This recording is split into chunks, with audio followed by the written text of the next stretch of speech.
আসসালামু আলাইকুম সবাইকে।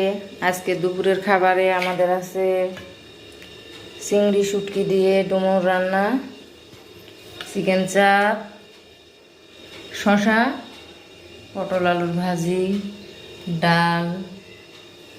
এই নাও খাও।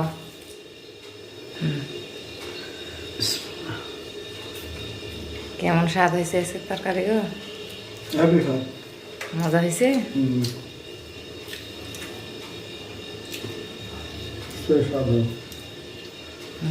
খাও।